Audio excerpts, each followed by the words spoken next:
ಪೂರ್ಣಿ ಮನಸ್ಸಿಗೆ ತುಂಬ ನೋವಾಗಿರುತ್ತೆ. ಅವಳಿಗೆ ನಾವೇ ಸಮಾಧಾನ ಮಾಡಬೇಕು. ಹೌದಣ್ಣ, ಇಷ್ಟು ಚಿಕ್ಕ ವಯಸ್ಸಿಗೆ ಇಷ್ಟೆಲ್ಲ ಹಿಂಸೆಗಳಾದರೆ ಅವಳ ಮನಸ್ಸು ಕುಗ್ಗು ಹೋಗಿರುತ್ತೆ.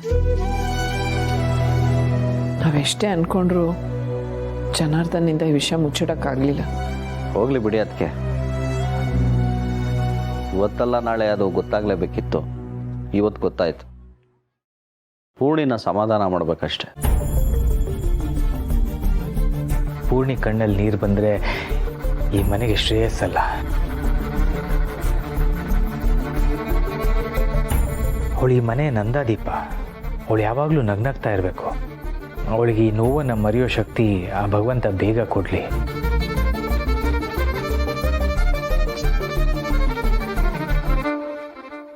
ಏನು ಮಾತಾಡ್ತಾ ಇದ್ದೀರಾ ನೀವೆಲ್ಲ? ಅದಕ್ಕೇನಾಯ್ತು? ಓ, ನೀನು ಈಗ ಬಂದ್ಯಾ? ಇವತ್ತು ಮನೆಗೆ ಜನಾರ್ದನ್ ಮತ್ತೆ ವನಜಾ ಬಂದಿದ್ರು. ವನಜಾ ಅವ್ರ ತಂದೆ ಅವ್ರ ಪೂರ್ತಿ ಆಸ್ತಿನ ಪೂರ್ಣಿ ಹೆಸರು ಬರೆದಿದ್ದಾರೆ. ಈ ಆಸ್ತಿ ನನಗೆ ಉಳಿಸ್ಕೊಳಕ್ಕೆ ಇರೋದು 2 ದಿನ. ಅಷ್ಟರೊಳಗೆ ನನ್ನ ಮಗಳು ನನಗೆ ಸಿಗಬೇಕಾಗ್ತದೆ. ಇನ್ನೊಂದು 2 ದಿನ ಲೇಟಾಗಿ ನನ್ನ ಮಗಳು ಸಿಕ್ಕಿದ್ರೆ ಎಲ್ಲ ವೇಸ್ಟ್ ಆಗ್ತಾ ಇತ್ತು. ಈಗ ನನ್ನ ಮಗಳು ಸಿಕ್ಕಿದ್ಲು, ಆಸ್ತಿ ಎಲ್ಲ ನಮ್ದಾಯ್ತು.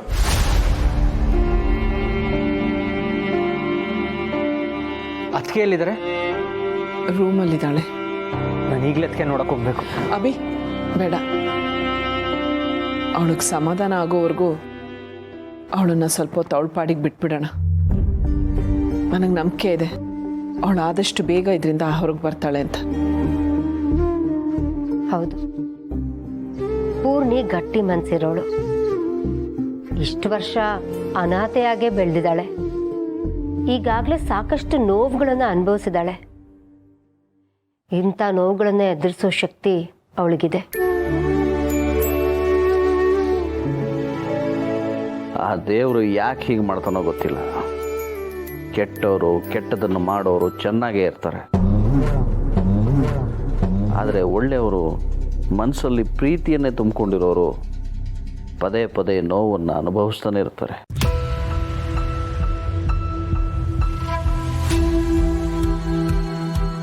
ಯಾವುದೇ ಮಕ್ಕಳಿಗಾಗಲಿ ತನ್ನ ತಂದೆ ಕೆಟ್ಟವನು ಅಂತ ಗೊತ್ತಾದರೆ ತುಂಬ ನೊಂದ್ಕೋತಾರೆ.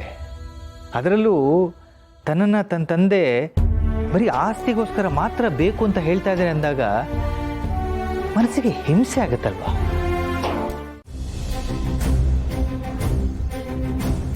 ಅವಳು ನನ್ನ ಸ್ವಂತ ಅಕ್ಕನ. ನನಗೆ ಸತ್ಯನ ಡೈಜೆಸ್ಟ್ ಮಾಡ್ಕೊಳಕ್ಕೂ ಆಗ್ತಿಲ್ಲ. ಇಷ್ಟು ಸಾಲದು ಅಂತ ಅವಳು ನನ್ನಪ್ಪಂಗೆ ಅವಮಾನ ಮಾಡ್ತಾಳ? ಇಲ್ಲ, ಅವಳು ನನ್ನ ಅಕ್ಕ ಅಲ್ಲ, ಅವಳು ನನ್ನ ಶತ್ರು. ಇಷ್ಟು ದಿನ ಅವಳು ಯಾರೋ ಒಬ್ಳು ಅನಾಥೆ ಅಂತ ಅವಳನ್ನ ದ್ವೇಷ ಮಾಡ್ತಿದ್ದೆ. ಆದ್ರೆ ಈಗ ಅವಳ ಮೇಲೆ ದ್ವೇಷ 2ರಷ್ಟು ಜಾಸ್ತಿ ಆಗಿದೆ.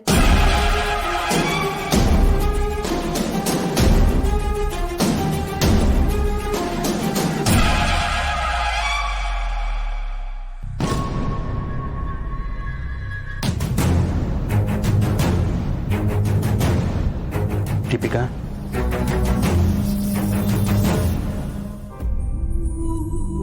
ಸಮಾಧಾನ ಮಾಡ್ಕೋ ದೀಪಿಕಾ.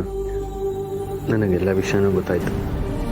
ಇಷ್ಟು ವರ್ಷ ಇಲ್ದಿರೋ ಸಂಬಂಧ ಈಗ ಇದ್ದಕ್ಕಿದ್ದ ಹಾಗೆ ಸಿಕ್ಕಿದೆ ಅಂದಾಗ ಅದನ್ನು ತಕ್ಷಣಕ್ಕೆ ಡೈಜೆಸ್ಟ್ ಮಾಡಿಕೊಡೋದು ಕಷ್ಟ. ನನಗೆ ಅರ್ಥ ಆಗುತ್ತೆ. ಇಷ್ಟೆಲ್ಲ ರಾಧಾ ಅಂತ ಆಗಿರೋದು ನಿನಗೆ ಬೇಜಾರಾಗಿದೆ. ನಿಮ್ಮ ತಂದೆ ಮೇಲೂ ನಿನಗೆ ಬೇಸರ ಆಗಿದೆ. ನಿಮ್ಮ ತಂದೆನೂ ಹೀಗೆಲ್ಲ ಮಾಡಬಾರ್ದಿತ್ತು.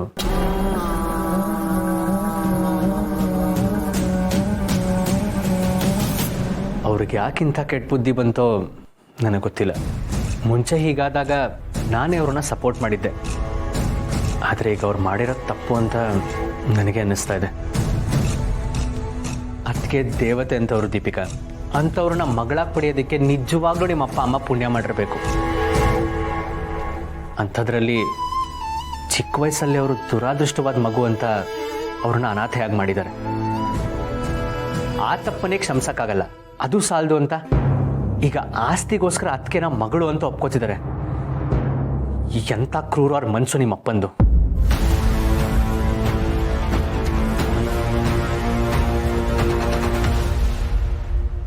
ಹೋಗಲಿ ಬಿಡು ದೀಪಿಕಾ, ಅವ್ರವ್ರು ಮಾಡಿದ್ದವ್ರು ಅನುಭವಿಸ್ತಾರೆ.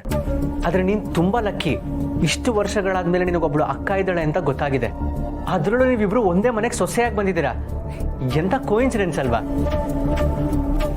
ಪೂರ್ಣಿ ಅದಕ್ಕೇನ ಅಕ್ಕ ಅಂತ ಕರೆಯೋದಕ್ಕೆ ನಿನಗೆ ಖುಷಿ ಆಗ್ತಿರ್ಬೇಕಲ್ವಾ?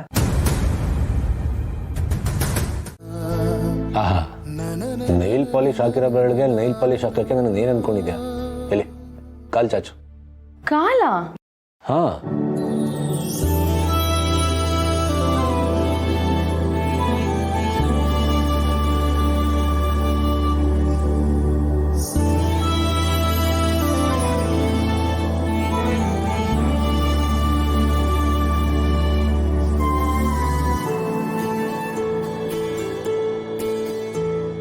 ಸಾಥಿ ಜೊತೆಗಾತಿ ಇದು ತಾಜಾ ಮಾಹಿತಿ ಆದೆ